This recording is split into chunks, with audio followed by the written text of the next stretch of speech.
नमस्कार। राजनीतिक विचारधाराओं का अध्ययन करने के क्रम में अब हम लोकतांत्रिक समाजवादी व्यवस्था और विचारधारा का अध्ययन करेंगे। जवाहरलाल नेहरू का कथन है कि राजनीतिक और आर्थिक शक्तियों का विकेंद्रीकरण और जन सहमति के तरीकों से स्थापित की जाने वाली, यानी बल से नहीं बल्कि जन सहमति के तरीकों से स्थापित की जाने वाली न्यायपूर्ण व्यवस्था ही लोकतांत्रिक समाजवाद है। इसी प्रकार न्यायमूर्ति गजेंद्र गढ़कर के अनुसार लोकतांत्रिक समाजवाद कल्याणकारी राज्य के सिद्धांतों को व्यवहार में लाने की व्यवस्था है। इसका आधार जो है वो उदारवादी समाजवादी दर्शन होता है। इसकी मुख्य भावना ये है कि व्यक्ति को सामाजिक दायित्वों का पालन करना चाहिए। अब इन परिभाषाओं के आधार पर यदि हम लोकतांत्रिक समाजवाद को समझना चाहें तो ये बात बिल्कुल स्पष्ट रूप से निहित है कि यहाँ दो प्रकार के भाव हैं, एक है लोकतंत्र और दूसरा है समाजवाद। लोकतंत्र जिसके केंद्र में व्यक्ति और व्यक्ति के प्रति निष्ठा और आस्था है, उसकी गरिमा को स्वीकार करने का एक भाव है, और समाजवाद जिसके केंद्र में व्यक्ति नहीं बल्कि समाज है। इन दोनों विचारधाराओं को परस्पर एक दूसरे के साथ कल्याणकारी भाव में, उदारवादी भाव में संयुक्त करने की प्रक्रिया को लोकतांत्रिक समाजवाद के नाम से जाना जाता है। R.H. Tony, Clement, R. एटली, हैरोल्ड लॉस्की आदि इसके प्रमुख प्रतिपादक विचारक माने जाते हैं। लोकतांत्रिक समाजवाद के मूल सिद्धांतों का हम अगर अवलोकन करें तो उसमें कुछ बातें बहुत स्पष्ट रूप से समाहित होती हैं, जैसे साम्यवाद और पूंजीवाद के जो विचार हैं, इन विचारों को लोकतांत्रिक समाजवाद स्वीकार नहीं करता। ये सर्वाधिकारवादी व्यवस्था और विचार, चाहे वो दल के सर्वाधिकार के रूप में हो, चाहे किसी एक अधिकारी और शासक के सर्वाधिकार के रूप में हो, चाहे राज्य के सर्वाधिकार के रूप में हो, सर्वाधिकारवादी व्यवस्था के किसी भी स्वरूप को ये विचारधारा स्वीकार नहीं करती। इसी प्रकार ये व्यवस्था लोकतंत्र की उपासक है। लोकतांत्रिक समाजवाद लोकतंत्र के जो आधारभूत मूल्य हैं, जो विश्वास है, उन्हें पूर्णतः स्वीकार करती है और उनको अपनी मान्यता देती है। और साथ ही साथ लोकतांत्रिक समाजवाद व्यक्ति के प्रति एक बहुत उच्चता और श्रेष्ठता का भाव रखते हुए ये मानता है कि मानव एक नैतिक प्राणी है, इसलिए उसको उसके साथ व्यवहार करते हुए, उसको किसी संदर्भ में उसके स्थिति का निर्धारण करते हुए इस तत्व का, इस विचारधारा का पूरी तरह से ध्यान रखा जाना चाहिए कि मनुष्य जो है वो एक नैतिक प्राणी है। इसलिए उसकी नैतिकता को और ज़्यादा निखारने में, श्रेष्ठ बनाने में व्यवस्थाएं कारगर बने, उसके व्यक्तित्व का विकास उसी दिशा की तरफ अग्रसर हो, ऐसा प्रयास लोकतांत्रिक समाजवाद करता है। लोकतांत्रिक समाजवाद मानव जीवन में धर्म और नैतिकता की उपस्थिति और उसके अस्तित्व और उसकी गरिमा और श्रेष्ठता को एज इट इज स्वीकार करता है। उसमें किसी प्रकार की कमी करने या उस पर किसी और दूसरी संस्था और अधिकार को आरोपित करने का विश्वासी नहीं है। साथ ही साथ लोकतांत्रिक समाजवाद वर्ग संघर्ष में विश्वास नहीं करता, परस्पर प्रतिद्वंदिता और किसी भी प्रकार की अराजकता में विश्वास नहीं करता, बल्कि वर्ग सामंजस्य का विश्वासी लोकतांत्रिक समाजवाद है। साथ ही साथ आर्थिक स्वतंत्रता के साथ बौद्धिक और राजनीतिक स्वतंत्रता का प्रतिपादन भी लोकतांत्रिक समाजवाद करना चाहता है। अर्थव्यवस्था पर लोकतांत्रिक नियंत्रण, क्योंकि समस्त कार्यों का मूल निर्धारण आर्थिक पहलू या आर्थिक आधार से होता है, और इस आर्थिक प्रतिबद्धता, आर्थिक व्यवस्था पर लोकतंत्र का यानी जनता का नियंत्रण आवश्यक है। राष्ट्रीयकरण के स्थान पर लोकतांत्रिक समाजवाद व्यवस्थाओं और नीतियों के समाजीकरण पर बल देता है, राष्ट्रीयकरण पर बल नहीं देता। जो संस्थाएं, समाज, जो प्रक्रियाएं, जो सिद्धांत और विचार, निर्णय समाज को कंसिडर करते हुए, समाज को ध्यान में रखकर निर्धारित होंगे, वे निश्चित रूप से लोकतंत्र की स्थापना की तरफ अग्रसर होंगे, उसके वास्तविक भाव को स्थापित करने में सफल होंगे। इसलिए राष्ट्रीयकरण के स्थान पर समाजीकरण की नीति को लोकतांत्रिक समाजवाद बल देता है। साथ ही साथ लोकतांत्रिक समाजवादी विचारधारा व्यक्तिगत संपत्ति को सीमित करना चाहती है, लेकिन उसे पूरी तरह समाप्त करना नहीं चाहती।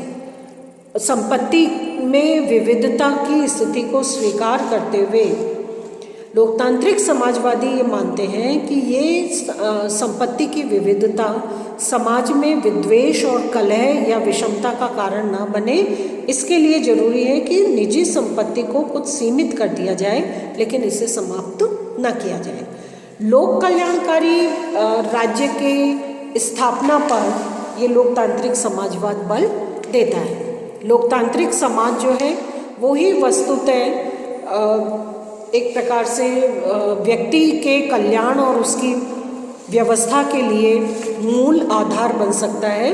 तो हम ये कह सकते हैं कि लोकतांत्रिक समाजवाद एक प्रकार से लोक कल्याणकारी अवधारणा को पूरा करने का एक जरिया या माध्यम हो सकता है।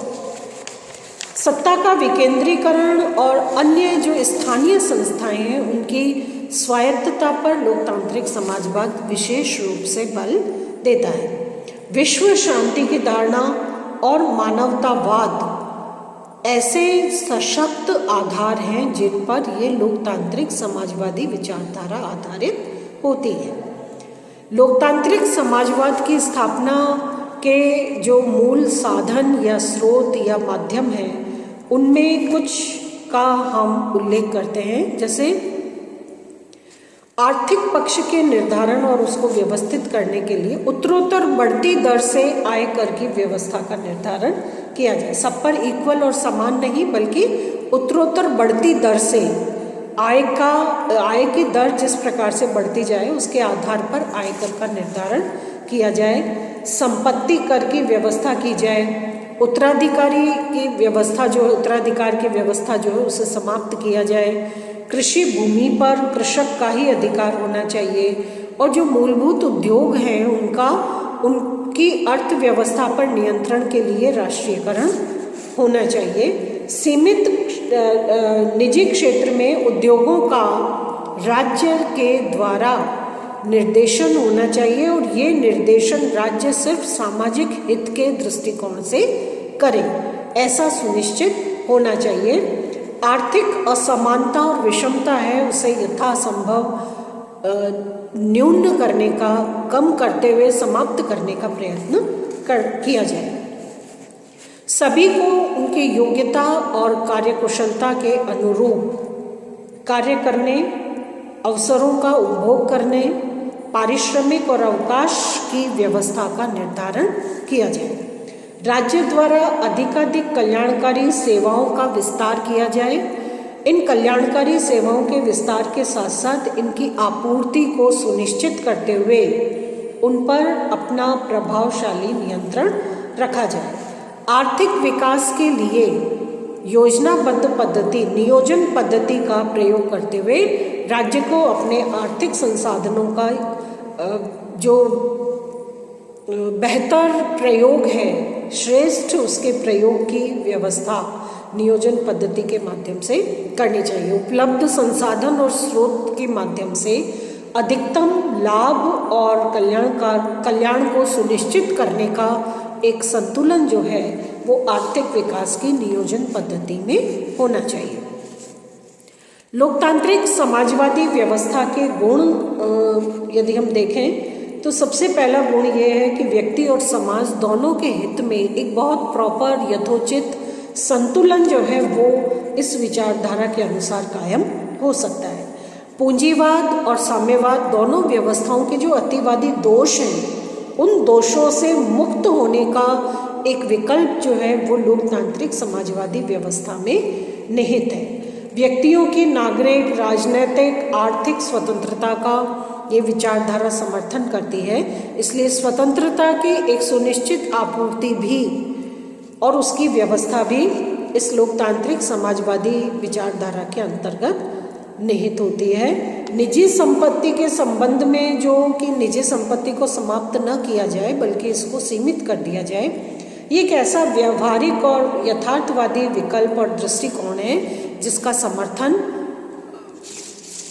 लोकतांत्रिक समाजवादी करते हैं। साथ ही साथ समाजवाद के जो अन्य रूप हैं उन रूपों की तुलना में, जिसमें साम्यवाद भी एक है, उन रूपों की तुलना में लोकतांत्रिक समाजवाद का ये रूप जो है वो अधिक कारगर, अधिक श्रेष्ठ, तुलनात्मक रूप में अधिक व्यवहारिक सिद्ध होता है। आर्थिक और सामाजिक सत्ता के विकेंद्रीकरण का जो समर्थन और प्रारूप लोकतांत्रिक समाजवादी प्रस्तुत करते हैं वो निश्चित रूप से मानवीय कल्याण की दृष्टि से, लोक सेवाओं के अधिकाधिक विस्तार की दृष्टि से, लोक कल्याण की अधिकाधिक व्यवहारिक आपूर्ति के नज़रिए से बहुत ज़्यादा सार्थक है। साथ ही साथ राष्ट्रीयकरण के स्थान पर समाजीकरण का जो एक विकल्प लोकतांत्रिक समाजवादी बताते हैं वो एक बहुत ही श्रेष्ठ विकल्प है, एक व्यवस्था है जो राष्ट्रीयकरण की कमियों से बचते हुए समाज के संदर्भ में कल्याण की सिद्धि को सुनिश्चित करती है। इसलिए ये व्यवस्था जो राष्ट्रीयकरण और राज्यवाद के दोष हैं उन्हें दूर करने का प्रयास है। निर्वाचित संसद या जनप्रतिनिधि और उनके माध्यम से जनता के प्रति उत्तरदायित्व को सुनिश्चित करने का एक बहुत बेहतर विकल्प है। इसलिए शांतिपूर्ण और संवैधानिक प्रकार के साधनों से परिवर्तन का जो समर्थन और आधार लोकतांत्रिक समाजवादी तैयार करते हैं, ये निश्चित रूप से व्यवस्थाओं को ज़्यादा लोकतांत्रिक, ज़्यादा मानवीय और उदारवादी बनाने में सहायक सिद्ध हो सकता है। लेकिन लोकतांत्रिक समाजवाद के विपक्ष में भी कुछ बातें सामने आती हैं।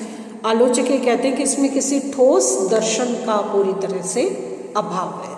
एक आदर्श के रूप में, भावनात्मक रूप में बहुत सी अच्छी बातों को संग्रहित करने का, संकलन करने का प्रयास किया गया है, लेकिन इनकी व्यवहारिक आपूर्ति कैसे संभव होगी इन सारे नियमों और नीतियों के संदर्भ में, इसका कोई विचार दर्शन जो है वो उपलब्ध नहीं है। इसी प्रकार आलोचक ये कहते हैं कि या तो लोकतंत्र जो व्यक्ति के भाव के गरिमा पर आधारित है, या तो समाज के केंद्र पर आधारित समाजवाद, इन दोनों में से एक ही विचारधारा लागू हो सकती है एट ए टाइम। समाजवाद और लोकतंत्र दोनों एक साथ संभव नहीं हो पाएंगे। नैतिक दृष्टि से भी अनुचित है, क्योंकि ये किसी प्रकार का संपत्ति संबंधी या सामान्य व्यक्तियों से संबंधित किसी प्रकार की अधिकारपूर्ण स्थिति का स्वतंत्र रूप में निर्धारण नहीं करता। मनोवैज्ञानिक दृष्टि से जो सर्वाधिकारवादी एक प्रकार का भाव राज्य के संदर्भ में, राज्य के संदर्भ में नहीं तो समाज के संदर्भ में जैसा स्थापित किया जा रहा है वो उचित नहीं है। साथ ही साथ स्वतंत्रता सीमित होने से जो मनोबल है जनता का वो बहुत न्यून हो जाएगा, कम हो जाएगा, और इससे चारित्रिक हनन या चारित्रिक पतन का भी एक भय इस व्यवस्था के अंतर्गत शामिल हो सकता है। लोक कल्याण के कार्यों में और विकेंद्रीकरण की प्रक्रिया को इतना अधिक विस्तारित करने के कारण एक बहुत विस्तृत और वृहत नौकरशाही का विकास इस लोकतांत्रिक समाजवादी व्यवस्था के अंतर्गत होता है, और नौकरशाही का अनावश्यक विस्तार एक प्रकार से धीमी गति की कार्य क्षमता और अनावश्यक उपेक्षा, कार्यों की के प्रति अनावश्यक उदासीनता और औपचारिकताओं का बहुत बड़ा स्तर जो है वो इस लोकतांत्रिक समाजवादी व्यवस्था में कायम हो सकता है, जो अंततः प्रशासन के लिए दोषपूर्ण सिद्ध होता है। उपभोक्ताओं के लिए भी ये कुछ कष्टकर है और ये एक शुद्ध रूप में भौतिकवादी अवधारणा है। साथ ही साथ आलोचक ये भी कहते हैं कि वैधानिक और शांतिपूर्ण उपायों से वांछनीय और महत्वपूर्ण परिवर्तन हमेशा ही मिलते रहेंगे, ऐसी कोई सुनिश्चितता नहीं है। कई बार वांछनीय महत्वपूर्ण परिवर्तनों को स्थापित और एग्जीक्यूट करने के लिए कुछ बल प्रयोग या शक्ति का आधार कायम करना भी नितांत अनिवार्य और आवश्यक हो जाता है। तो इन सब दोषों के संदर्भ में आलोचक ये कहते हैं कि एक बार अध्ययन करने के लिए सैद्धांतिक रूप में ये व्यवस्था बहुत आकर्षक प्रतीत हो सकती है, लेकिन व्यवहारिक रूप में इस व्यवस्था को लागू करने के लिए, लोकतांत्रिक समाजवादी लक्ष्य की आपूर्ति करने के लिए, सुनिश्चित करने के लिए किसी निश्चित और ठोस विचार, दर्शन और आधार और प्रक्रिया और संसाधनों की व्यवस्था नहीं है। इसलिए सैद्धांतिक रूप में, वैचारिक रूप में अच्छी लगने के उपरांत भी व्यवहारिक रूप में ये व्यवस्था बहुत अधिक कारगर सिद्ध नहीं हो सकती। धन्यवाद।